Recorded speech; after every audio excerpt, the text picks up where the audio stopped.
Introduction. Menurut Hall, pada tahun 1993, 50% hingga 70% BPR gagal memberikan hasil yang diharapkan. Kenapa? Karena pada saat yang sama, biaya bisnis meningkat sedangkan keuntungan menurun. Smith pada tahun 2003 mengatakan bahwa tingkat keberhasilan BPR adalah 23% dan angka ini menduduki angka kedua tertinggi. Untuk mengembangkan model BPR diperlukan proses yang radikal. Kenapa? Karena banyak critical success factors atau CSF yang dipertimbangkan untuk kepentingan organisasi pribadi atau organisasi umum. CSF dalam penelitian ini adalah beberapa hal yang harus berjalan tepat agar BPR sukses. Penentuan CSF BPR membantu higher education merencanakan pendekatan dan membuat rencana aksi. Latar belakang dalam penelitian ini adalah karena implementasi CSF BPR seperti di Porsche Research and Development Center kurang fokus terhadap organisasi-organisasi umum. Beberapa literatur juga menyorot pentingnya kepemimpinan dan dukungan manajemen sebagai penuntun BPR dan menjelaskan CSF yang terdiri atas manajemen yang berhubungan dan manajemen yang diperlukan semua faktor. Faktor-faktor keberhasilan BPR yang pertama, tujuan yang ambisius, kedua, penyebaran tim kreatif dalam pemecahan masalah, ketiga, pendekatan proses dan integrasi pengolahan data elektronik atau EDP.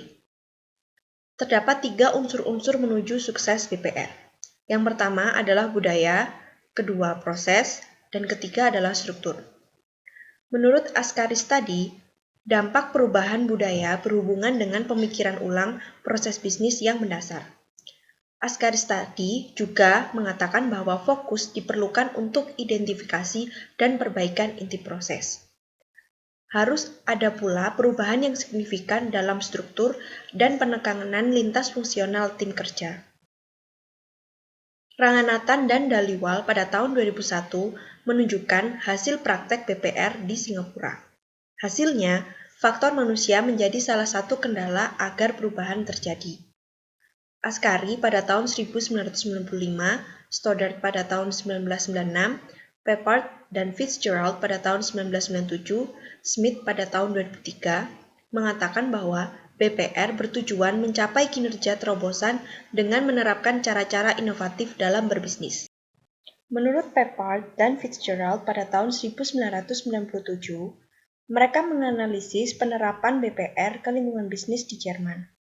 Jerman memiliki lingkungan yang berbeda dengan Amerika. Mereka menyimpulkan bahwa manajer dan karyawan juga harus memiliki komitmen untuk berubah. Selain itu, harus fokus pada proses dan pelanggan.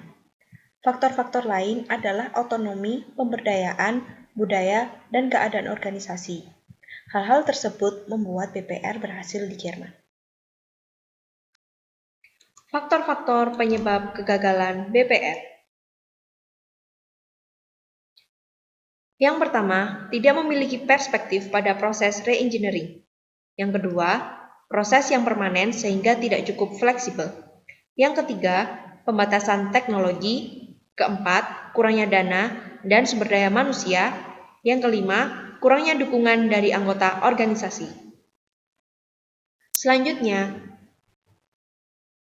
akan membahas tentang metode penelitian.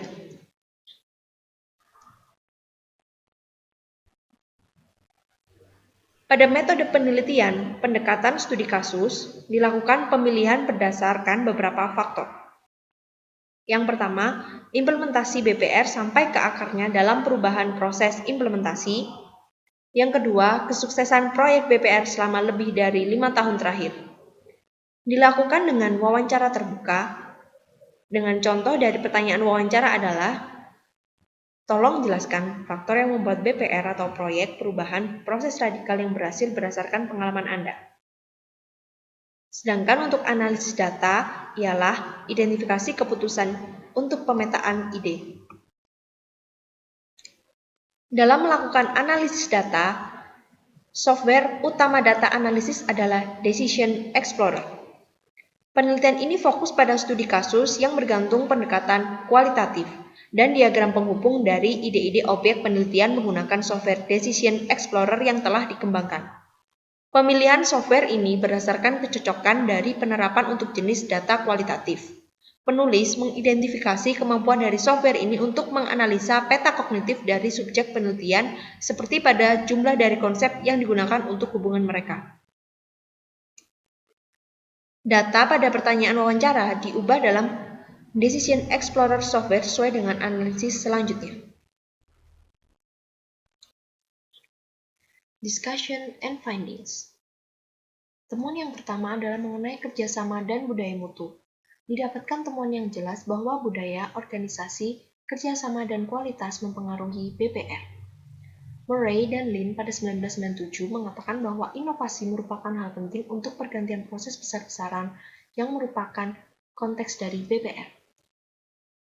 Murray dan Lin juga mengatakan bahwa budaya kerjasama memudahkan organisasi dalam mencapai tujuannya. Temuan yang kedua adalah mengenai sistem manajemen mutu dan penghargaan yang memuaskan. Sistem organisasi yang tepat penting untuk kesuksesan BPR. Sistem harus mencangkup unsur-unsur seperti kepentingan bersama, nilai-nilai, dan pengambilan keputusan yang menunjukkan hubungan antara budaya dengan struktur. Temuan yang ketiga adalah mengenai perubahan manajemen. Menurut Crowley pada 1996 dan Lundquist pada 1998, organisasi harus mengetahui dengan baik bagaimana mengelola dampak perubahan organisasi terutama di sektor higher education, karena staf akademik adalah personel kunci dan sebagai aset yang penting.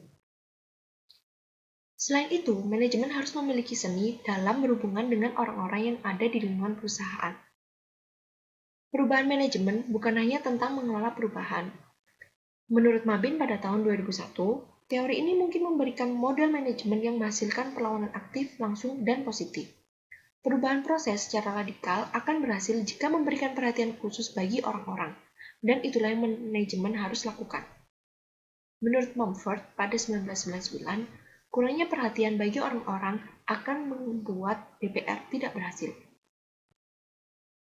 Sebagian besar kasus PHIIS percaya bahwa sumber daya seperti uang dan orang-orang penting bagi keberhasilan BPR. Namun, orang-orang dianggap merupakan aspek yang paling penting dalam BPR.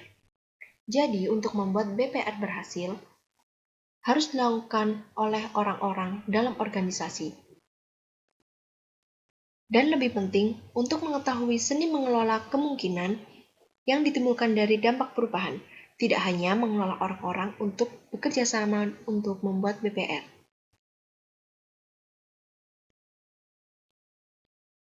Temuan selanjutnya adalah kurangnya birokrasi dan partisipasi.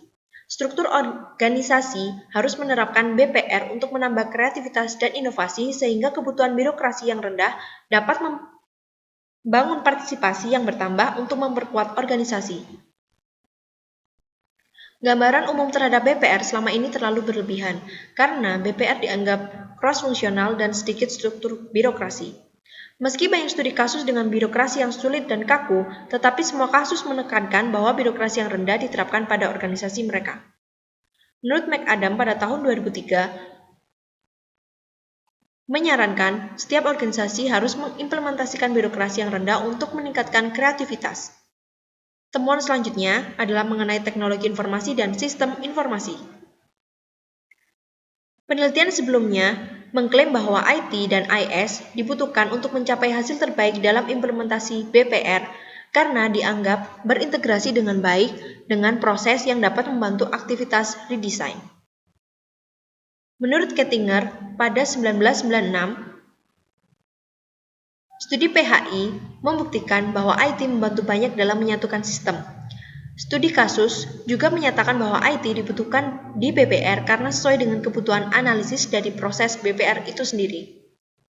Menurut Khalil pada 1997, identifikasi bahwa IT sesuai dengan BPR, tetapi dengan syarat manajemen yang harus sesuai dengan BPR. Selanjutnya adalah manajemen proyek. Menurut Al-Masyari pada 1999, manajemen proyek dibutuhkan untuk merencanakan dan mengatur BPR untuk diimplementasikan. Banyak pegawai pada studi PHEI melaporkan bahwa mereka mempertimbangkan pengalaman terhadap teknik manajemen proyek, sehingga diperlukan training untuk mendapatkan skill manajemen dari konsultan luar. Tidak hanya itu, komitmen dari pemimpin maupun manajer dan pegawai maupun anggota tim perlu mendukung untuk BPR untuk sesuai target. Jadi, manajemen proyek dalam BPR membutuhkan skill personal, komitmen, dan dukungan dari semua yang ikut dalam proyek secara langsung maupun tidak langsung. Selanjutnya mengenai sumber dana yang cukup. Menurut Davenport pada 1993, BPR membutuhkan dana yang sangat banyak.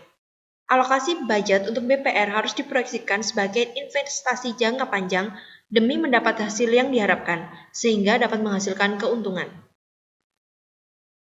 Dari jurnal penelitian ini dapat disimpulkan bahwa temuan dari penelitian ini menawarkan sejumlah pelajaran untuk organisasi yang lemah dalam mengembangkan proses-proses utamanya.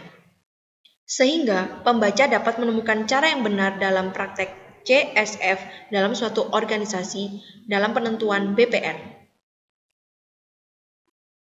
Sekian dari kelompok kami. Semoga video ini berguna untuk pendidikan ERP selanjutnya.